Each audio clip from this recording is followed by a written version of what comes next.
Assalamualaikum warahmatullahi wabarakatuh. Sebelumnya izin memperkenalkan diri, nama saya Gusti Rahmat dari kelas pagi B angkatan 2019. NIM saya 191151151. Sehubung dengan akan diadakannya ujian akhir semester di sini, saya akan mempresentasikan hasil jawaban saya untuk UAS mata kuliah Sistem Informasi Manajemen. Nah, langsung saja. Jadi sistem yang saya ambil dalam soal kali ini atau jawaban saya ini, yang pertama itu kan ada soal-soalnya. Nah, soal yang pertama ini kita mulai nama sistemnya, nama sistem manualnya. Nah, di sini saya ambil itu merupakan pendataan vaksin COVID-19. Nah, selanjutnya setelah nama sistemnya itu permasalahan pada sistem manualnya. Nah, jika pendataan itu dilakukan secara manual, pasti banyak kekurangannya.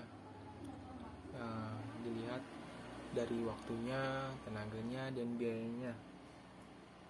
Bahkan juga rentan terhadap human error atau kesalahan pada manusia jika dilakukan secara online. Secara manual.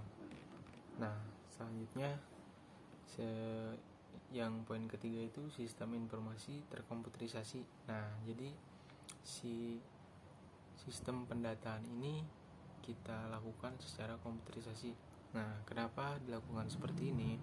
Karena saya jelaskan dulu gambaran kenapa dilakukan vaksin ini. Jadi sebelumnya seluruh dunia ini terkena pandemi COVID-19 yang menyebabkan banyaknya angka kematian dan angka orang-orang yang terdampak pada COVID-19 ini.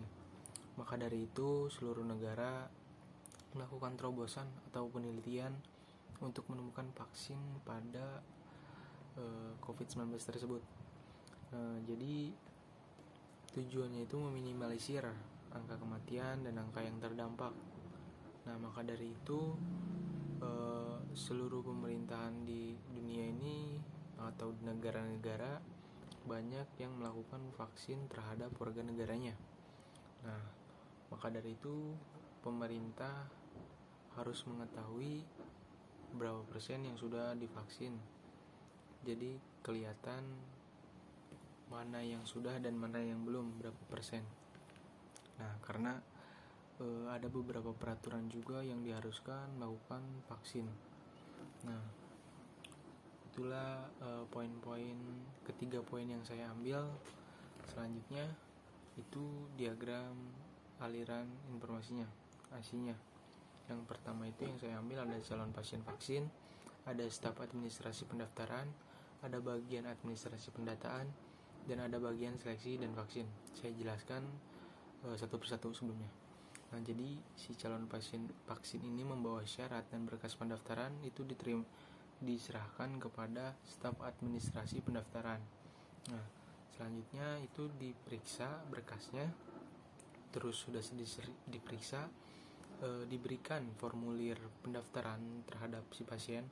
Setelah diberikan itu diisi oleh si pasiennya, lalu diterima kembali kepada si administrasi pendaftarannya, kemudian diperiksa formulirnya. Nah, di sini juga ada dua opsi, yaitu lengkap dan tidak lengkapnya. Nah, apabila itu lengkap dilanjutkan, dan apabila tidak lengkap dikembalikan lagi kepada si pasiennya untuk melengkapi. Nah, selanjutnya itu setelah sudah lengkap akan diterima atau diserahkan ke bagian administrasi pendataan. Nah, administrasi pendataan jadi menerima berkas yang ada di pasien tersebut dan formulir pendaftarannya juga dicocokkan. Selanjutnya itu dilakukan pengisian atau pendataan pada berkas komputer. Nah, setelah dilakukan itu diperiksa si pasien tersebut. Nah, apabila si pasien tersebut sehat secara fisik, karena vaksin ini memerlukan syarat secara fisik. Nah, maka dari itu ada dua opsi juga nih. Yang pertama itu si pasiennya sehat, dan kedua itu pasiennya tidak memungkinkan untuk dilakukan vaksinasi atau tidak sehat. Maka dari itu dilakukan dua pilihan tersebut. Nah, selanjutnya apabila pasien tersebut sehat, dilakukanlah vaksin pada si pasien tersebut. Nah, selanjutnya itu setelah si pasien divaksin itu si bagian pendataannya mendata pasien yang sudah divaksin. Nah, untuk pendataan yang tadi itu merupakan pendataan berkas dan juga bisa dihapus kembali apabila si pasien tersebut tidak memungkinkan untuk divaksin atau tidak sehat. Maka dari itu pendataan finalnya tersebut sesudah divaksin. Nah, setelah divaksin tersebut didata ke komputer, selanjutnya itu dicetak si surat vaksinnya, lalu diberikan kepada administrasi pendaftarannya, lalu diberikan lagi kepada si pasien vaksinasi tersebut. Nah, itulah alur sistem informasinya. Nah, tujuannya ini jadi kita bisa tahu apakah sistem ini harus komputerisasi atau manual.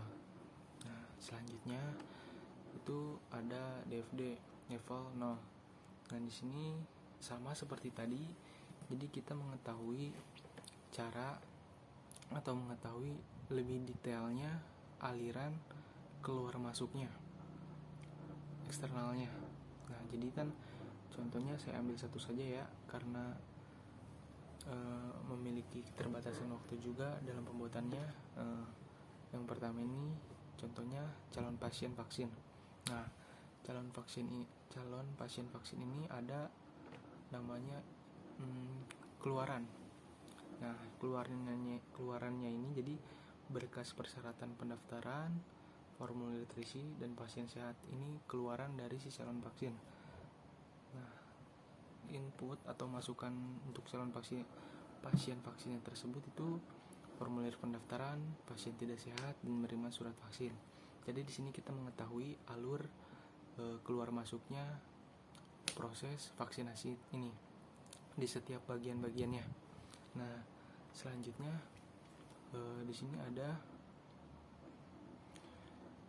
DFD-nya.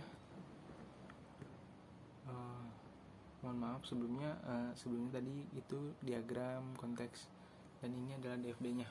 Nah, jadi DFD ini sama seperti tadi, hanya lebih mendetail karena kita mengetahui setiap orang berbeda-beda. Kadang ada yang mengerti alurnya dan harus ada yang secara detail. Nah, jadi ini kita buat keluaran dan masukannya. Contohnya ini calon pasien vaksin seperti tadi. Itu tapi hanya itu digabungkan. Nah, kalau ini itu dipisah-pisah tapi tetap sama. Contohnya ini calon pasien vaksin. Keluarannya itu berkas persyaratan pendaftaran keluar, formulir terisi keluar, dan pasien sehat keluar. Lalu masukannya ini pasien tidak sehat, formulir pendaftaran, dan menerima surat vaksin. Dan bagian-bagian yang lainnya pun sama seperti itu. Karena jadi dibuat seperti ini supaya orang yang awam terhadap sistem yang terkomputerisasi ini paham apabila digambarkan seperti ini. Nah, sebelumnya cukup sekian juga jawaban dari saya ini tentang sistem yang terkomputerisasi, dan mohon maaf juga apabila saya melakukan kesalahan perilaku dan kata juga mohon dimaafkan.